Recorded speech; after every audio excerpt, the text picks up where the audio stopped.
नमस्कार दोस्तों, कैसे हैं आप लोग। मेरा नाम है मयंक और स्वागत है आप सबका आपके अपने चैनल फाइनेंशियल फ्रंटलाइन में।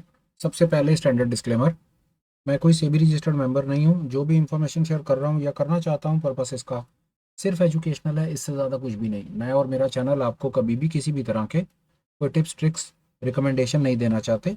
मेरे चैनल से आपको कभी भी किसी भी प्रकार के कोई कोर्सेज, कोई third party product promotional links वगैरह ऐसा कुछ भी कभी नहीं मिलेगा। हम आपको कुछ भी बेचना नहीं चाहते और किसी भी तरीके से इन्फ्लुएंस नहीं करना चाहते। ये हो गया एक ब्रीफ इंट्रोडक्शन और स्टैंडर्ड डिस्क्लेमर। बिना किसी देरी के शुरू करते हैं आज की सुपर स्पेशल क्लास के साथ में।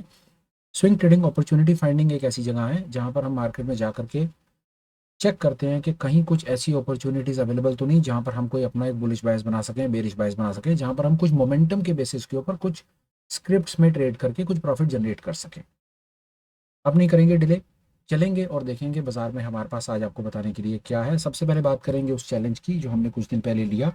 इस चैलेंज में हम कोशिश कर रहे हैं 100 ट्रेड्स लेने की, 100% एक्यूरेसी अचीव करने की और अपने ट्रेड्स के ऊपर कम से कम 100% रिटर्न ऑन इन्वेस्टमेंट जनरेट करने की। इसका क्या मतलब है? मैंने डमी ट्रेडिंग में 6 लाख रुपए की कैपिटल के साथ काम शुरू किया। मैं टोटल नंबर ऑफ स्क्रिप्ट्स किसी भी पर्टिकुलर पॉइंट ऑफ टाइम के ऊपर 10-12 से ज़्यादा नहीं लूंगा। कोशिश सिर्फ एक कर रहा हूँ कि मैं 100 ट्रेड्स लूँ, 100 के 100 ट्रेड्स में 100% एक्यूरेसी अचीव करूँ, मेरे स्टॉप लॉस हिट ना हो। And on top of it मैं ये देख रहा हूँ कि जब मेरे 100 ट्रेड्स कंप्लीट हो जाएं तो मैं कम से कम 6 लाख रुपए की कैपिटल के साथ कम से कम 6 लाख रुपए का तो प्रॉफिट जनरेट करके दिखाऊं। ये मेरा एक चैलेंज है, उसमें हम कुछ दिन बिता चुके हैं। चलिए सबसे पहले ये देखने की कोशिश करते हैं कि हमारे चैलेंज का क्या हाल है।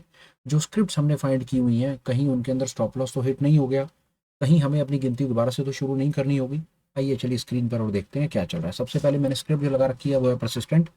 परसिस्टेंट में मेरा एक बुल कॉल चल रहा है। सबसे पहले जाएंगे और देखेंगे कि परसिस्टेंट पर हमारे पास आपको बताने के लिए क्या है। देखिए, परसिस्टेंट डे टाइम फ्रेम के ऊपर हमने लगाया हुआ है। मोमेंटम की ये लाइन है, 9 पीरियड की कन्वर्जन लाइन इचिमोकू से ली हुई है। नीचे हमारे स्टॉप लॉस के लेवल्स लगे हुए हैं। परसिस्टेंट में अभी हमारे पास स्टॉप लॉस हिट नहीं है। परसिस्टेंट में मोमेंटम भी अभी इंटैक्ट है, तो परसिस्टेंट में हम अपनी पोजीशन को खाली नहीं कर रहे हैं। आगे चलते हैं। दूसरे नंबर पर टेकएम है।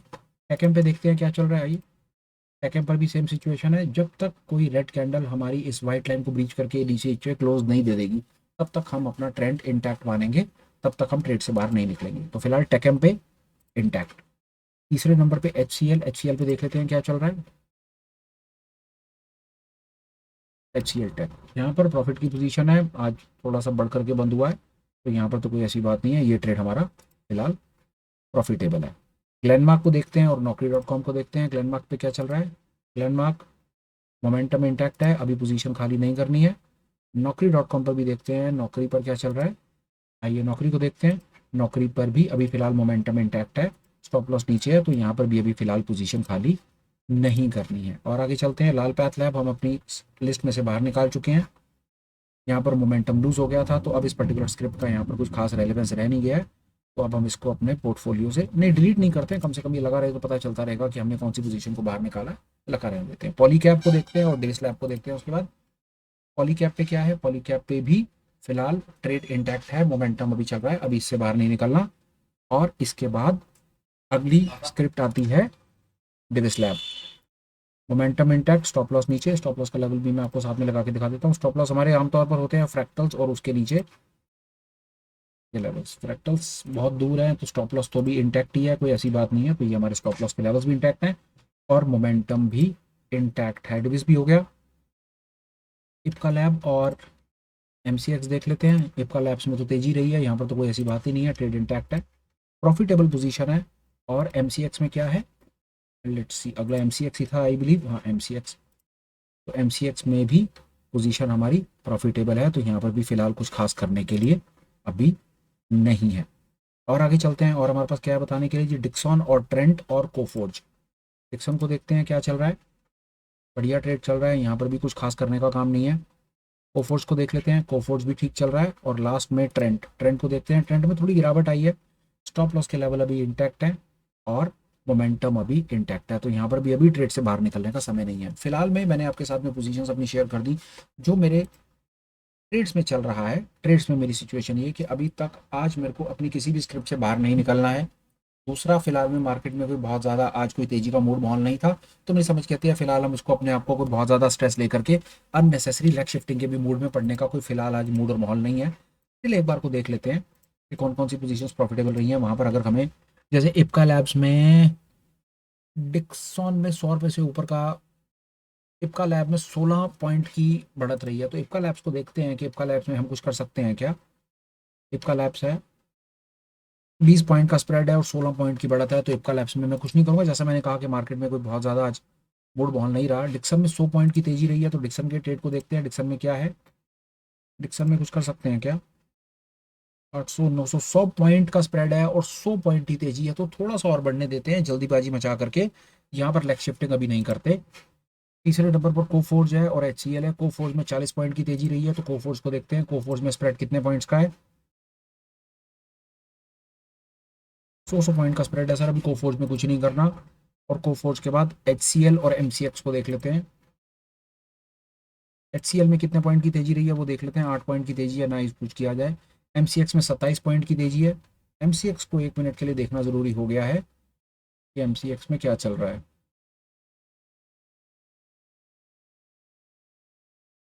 एमसीएक्स में भी 100 पॉइंट का स्प्रेड है, तो यहाँ पर भी अभी हम कुछ नहीं करेंगे।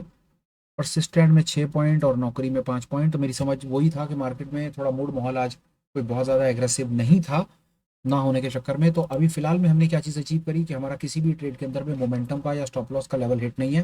किसी पोजीशन से बाहर आने की ज़रूरत नहीं है। दूसरा, किसी भी ऐसी पोजीशन में अभी फिलहाल के लिए हमारी समझ कहती है कि कहीं पर कोई लेग शिफ्टिंग की भी आवश्यकता नहीं है। मार्केट में हल्की सी मंदी थी, करेक्शन था, रिट्रेसमेंट था, जो भी था सो था। पर फिलहाल में 100 बातों की एक बात, ट्रेड्स अभी तक इंटैक्ट हैं।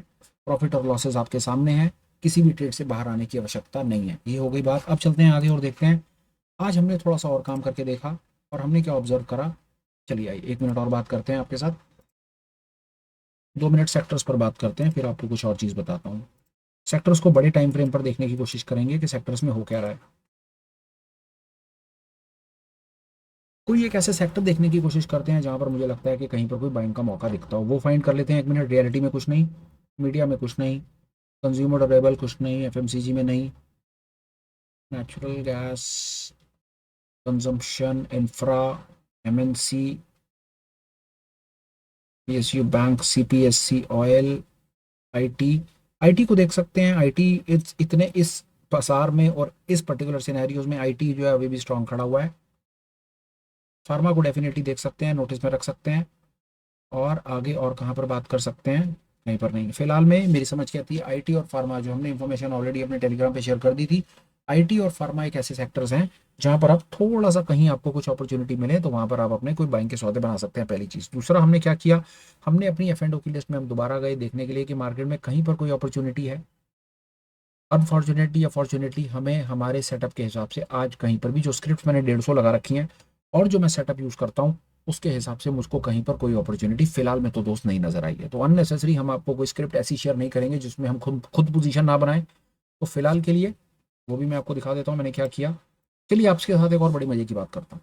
आइए, आई एम होपफुल आपको जो इन्फॉर्मेशन आप देने लगा हूँ वो इन्फॉर्मेशन आपको बहुत डेफिनेटली बहुत हेल्प करेगी। बताता हूँ क्या कह रहा हूँ। ये मैंने स्क्रिप्ट लगाई ऊपर नीचे करके, मैंने दोनों तरफ से देखा। एक स्क्रिप्ट मेरी नज़र में पड़ी, HDFC AMC। ठीक है, आगे स्क्रिप्ट बहुत बढ़िया स्क्रिप्ट है, बढ़िया चल रहा है।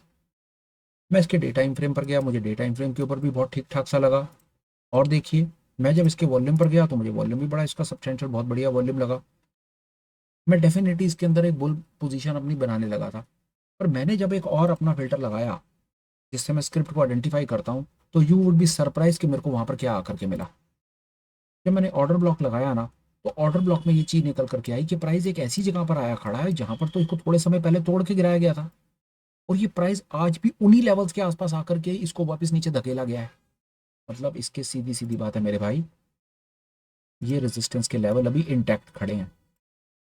ठीक है, प्राइस दौड़ करके गया है, इंडिकेटर सारी बातें बहुत अच्छी हैं, पर प्राइस अपने रेजिस्टेंस पर खड़ा है। जल्दबाजी मचा करके HDFC में एक लॉन्ग पोजीशन बनाना खतरे का काम हो सकता है। क्यों? क्योंकि 2 बार 3 बार, इसको ट्रिपल टॉप भी आप कह सकते हो, 1 2 3, एवरी टाइम प्राइस इस रेंज में आता है उसे नीचे पटक देते हैं। क्यों? मैं जबरदस्ती यहाँ पर जाकर के घुस करके एक लॉन्ग पोजीशन बनाऊं जो मुझे दिख रहा है कि प्राइस अपने रेजिस्टेंस जोन पे खड़ा है। दो चीजें होंगी, या तो प्राइस यहीं से नीचे आ जाए, हम बेरिश हो जाएंगे, या कल इसके ऊपर चला जाए तो हम बुलिश हो जाएंगे।